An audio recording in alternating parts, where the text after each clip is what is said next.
The fog rolling off Boston Harbor that night was thick enough to choke on. It wasn't just weather.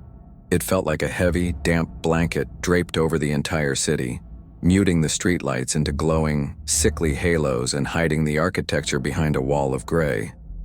I was driving my Hyundai Sonata, drinking stale gas station coffee and desperately trying to hit my weekend ride quota before calling it quits. It was around 2:15 a.m., the time when the college bars in Cambridge were finally kicking the last drunken stragglers out onto the pavement.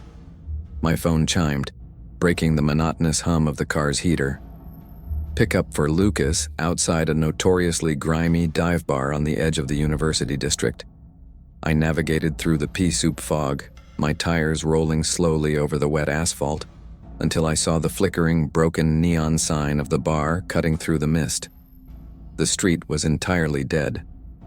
There were no bouncers wiping down tables, no students smoking on the corner. Just a single figure standing close to the curb, huddled against the freezing dampness with a dark, oversized hoodie pulled up low over his face. I pulled over, unlocking the doors with a soft click. The figure immediately grabbed the handle, opened the rear passenger door, and slid in diagonally behind me. He brought a sudden, biting chill into the heated cabin, carrying a faint, strange scent, like damp earth, wet copper, and stale smoke. "Lucas?" I asked, glancing up at the rearview mirror. The man didn't look up. He kept his head bowed, staring at his knees, the deep shadow of his hood hiding his features entirely. He just gave a low, rumbling grunt that sounded vaguely like a, "yeah," followed by a single stiff nod. "All right, Lucas," I said, putting the car back into drive. "Looks like we've got about a 30-minute ride ahead of us out towards the suburbs. Feel free to adjust the window if you get too warm." No response. He just sat there perfectly still. I shrugged it off. When you drive the graveyard shift near a college town, you learn quickly that passengers at 2 a.m. are either aggressively loud or completely comatose. I always preferred the silent ones. I merged back onto the empty avenue, heading toward the darker, more isolated stretches of the state highway. The fog was so incredibly dense that I could barely see 15 feet past the hood of my own car. The world outside the window simply disappeared, leaving just the illuminated dashboard, the glowing GPS line, and the stranger breathing softly in my backseat.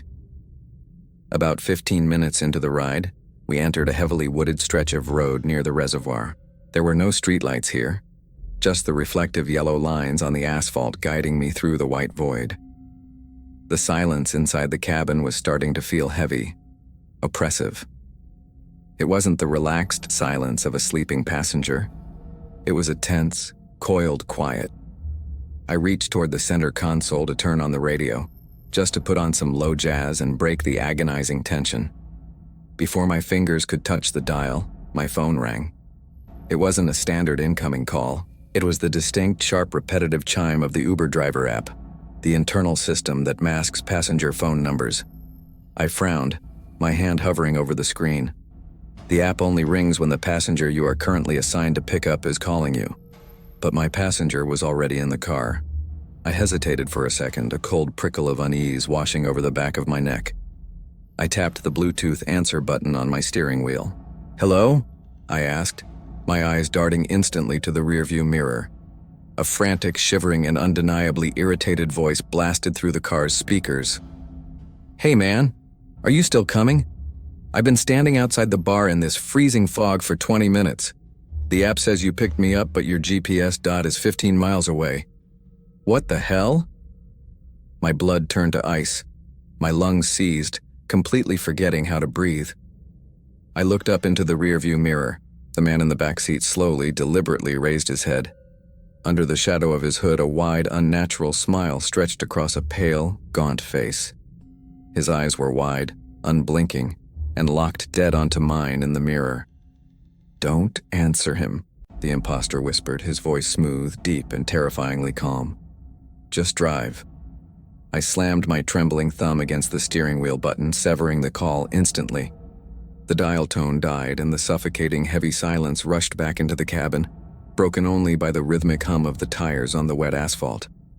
My mind was screaming, short-circuiting under the sudden rush of pure, icy adrenaline. Who the hell was sitting 2 feet behind me? I had picked him up right at the pin location. He had acted exactly like a tired, drunk college kid. But the real Lucas was miles away, freezing outside a dive bar, and I was trapped in a rolling metal cage in the middle of a foggy wasteland with a complete stranger. "Good choice," the man whispered from the back seat, his voice dropping the muffled, grunt-like tone he had used earlier. His real voice was unnervingly smooth, carrying a terrifyingly calm authority. I gripped the steering wheel so hard, my knuckles turned a sharp, bloodless white. My eyes darted frantically to the road ahead, but the Boston fog was a solid, impenetrable wall of gray. I couldn't just slam on the brakes. We were driving 40 miles per hour on a winding, unlit road bordering a deep reservoir. If I locked the brakes and lost control on the wet pavement, we would plunge straight through the guardrail and into the freezing water. I was forced to keep my foot on the gas, driving blindly forward. "Who are you?" I choked out, my voice cracking entirely. "Take my wallet, it's in the center console. Take the car, I'll pull over right now. Just take whatever you want and leave." The man in the rearview mirror let out a soft, breathy chuckle that made the hairs on my arms stand up. "I don't want your wallet," he said, shifting his weight. I heard the rough fabric of his oversized hoodie rustle. "And I don't want your car. You're going to keep driving." He leaned forward slightly, his face still mostly obscured by the dark hood, save for that wide, unnatural smile and his pale, unblinking eyes reflecting the green light of my dashboard. "Cancel the ride on your phone," he commanded softly. "If I cancel it, the app tracks my last location." "Cancel the ride," he repeated, his tone hardening into something sharp and undeniably violent. "Turn the app off. Turn the GPS off. We don't want Lucas tracking us anymore, do we?" My hands shook violently as I reached out and tapped the screen mounted on my dashboard. I swiped the red cancel bar. The glowing map, the estimated time of arrival, and the digital lifeline connecting me to the rideshare company's servers instantly vanished, replaced by the blank black screen of my phone. No one knew where I was. I was completely off the grid, swallowed by the fog. "Good," the imposter murmured, settling back into the middle of the rear seat. "Now take the next left. It's an unmarked gravel road. Don't miss it." "There's nothing out here," I pleaded, my chest heaving as panic began to completely override my rational thought. "It's just the reservoir in the woods. Please, man, I'm just trying to make a living." "Take the left," he whispered. I saw the break in the guardrail emerging from the fog. A narrow, jagged dirt path cutting directly into the dense black tree line. I turned the steering wheel, the car violently shuddering as the tires left the smooth asphalt and hit the deep, muddy ruts of the gravel road. The headlights illuminated nothing but towering, skeletal pine trees and thick walls of mist. I glanced up into the rearview mirror one more time, desperately hoping to see him opening the door to jump out. Instead, I saw him pulling his hands out of the deep front pocket of his hoodie. He wasn't holding a gun or a knife. He was holding a thick roll of silver duct tape and a handful of heavy-duty industrial zip ties. He caught my horrified reflection in the mirror, his smile widening until it reached his hollow eyes. "Keep your eyes on the road," he whispered over the crunching of the gravel. "We have a lot of work to do tonight." The sharp plastic ratcheting sound of a heavy-duty zip tie being pulled into a tight, inescapable loop echoed in the small cabin. It was the loudest sound in the world. It sounded like a countdown.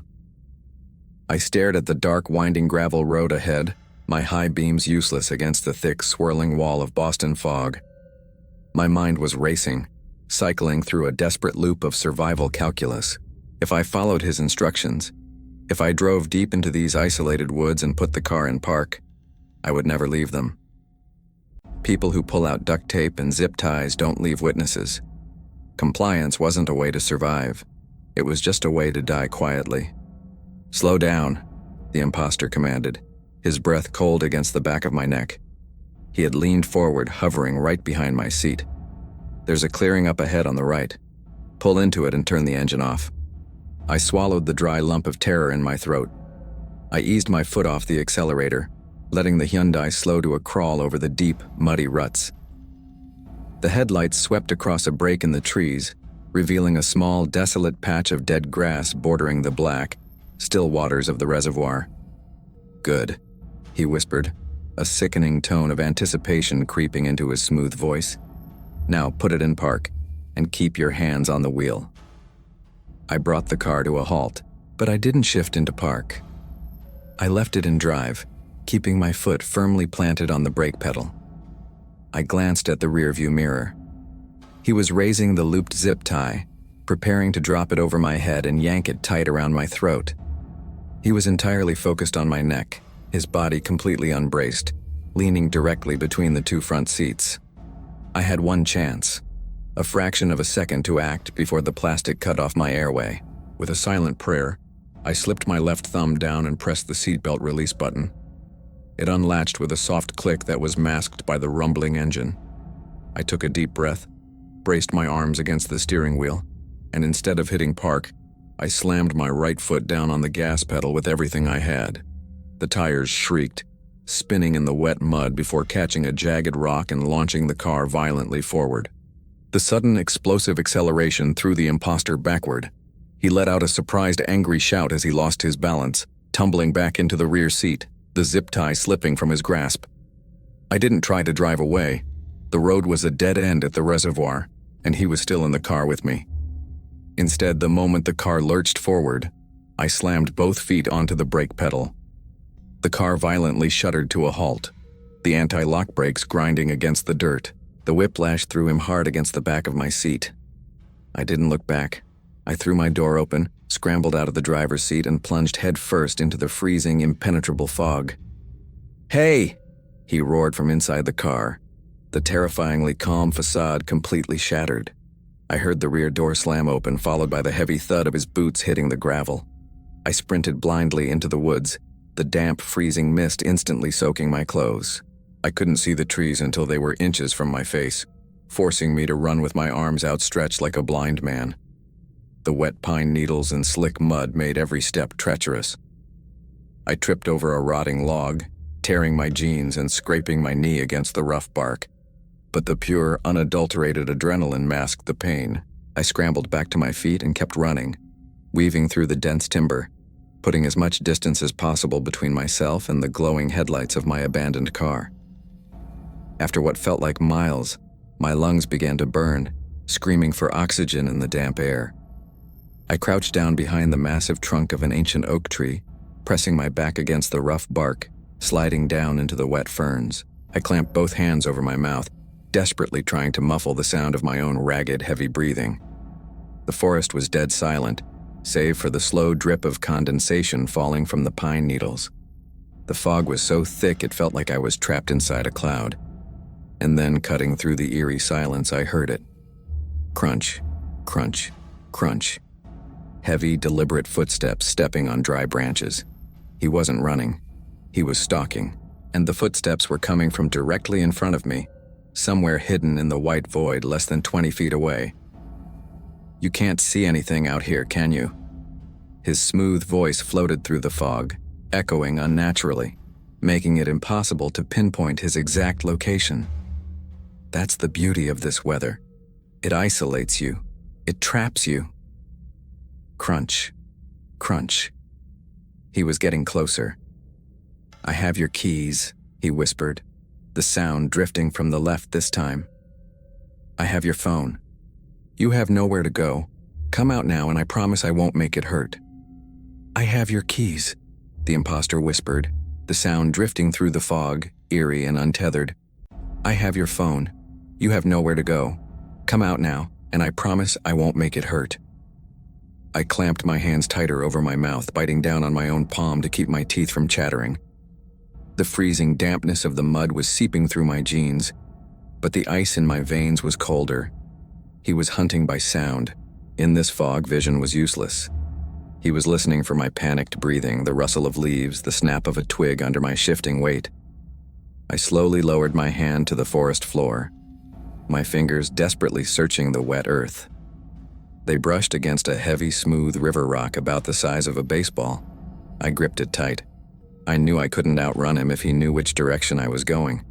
I had to manipulate his only advantage. Crunch. He was maybe 10 feet away now. The shadow of his towering frame began to vaguely materialize in the white mist. a darker shade of gray moving slowly toward my tree. I pulled my arm back, took a deep, silent breath, and hurled the heavy rock as hard as I could directly to my right, aiming deep into the thickest part of the brush. Crash. The rock smashed through a canopy of dead ferns and struck a tree trunk with a loud, hollow thud. The imposter's silhouette snapped toward the noise. "There you are," he hissed, the polite smoothness completely gone, replaced by the raw, eager snarl of a predator. He charged blindly into the fog toward the sound of the impact, heavy boots tearing through the underbrush. The second he moved right, I moved left. I didn't run.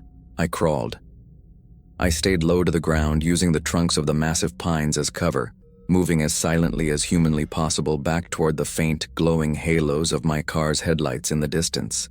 When I finally hit the muddy ruts of the gravel road, I didn't go toward the car. I turned my back to it and sprinted toward the main state highway. I ran until my chest felt like it was filling with blood. I ran until my legs were entirely numb, driven purely by the primal terror of hearing footsteps behind me. When my boots finally hit the smooth asphalt of the main road, I collapsed into the center lane, waving my arms frantically at the twin high beams of an approaching 18-wheeler. The air brakes screamed, the massive truck skidding to a halt just yards away from me. The driver took one look at my torn, mud-soaked clothes and my terrified, bleeding face, and immediately locked his doors and called 911. By the time the state troopers arrived and cautiously navigated down the gravel road with their spotlights sweeping the trees, the fog had begun to lift. They found my Hyundai Sonata exactly where I left it. The driver's door was still wide open. But the imposter was gone. He had taken my keys and my phone, but he left his tools behind. Resting perfectly in the center of the driver's seat was the thick roll of silver duct tape and a single, heavy-duty zip tie, already ratcheted into a tight loop, a promise of what was supposed to happen. The police went to the dive bar in Cambridge and found the real Lucas, safe but furious, having taken a cab home after I abandoned him. The imposter had never intended to order an Uber. He was just a predator hunting in the fog, waiting in the shadows outside the bars. He knew that if he stepped up to a car looking like a tired student, an exhausted driver trying to hit their nightly quota wouldn't ask twice.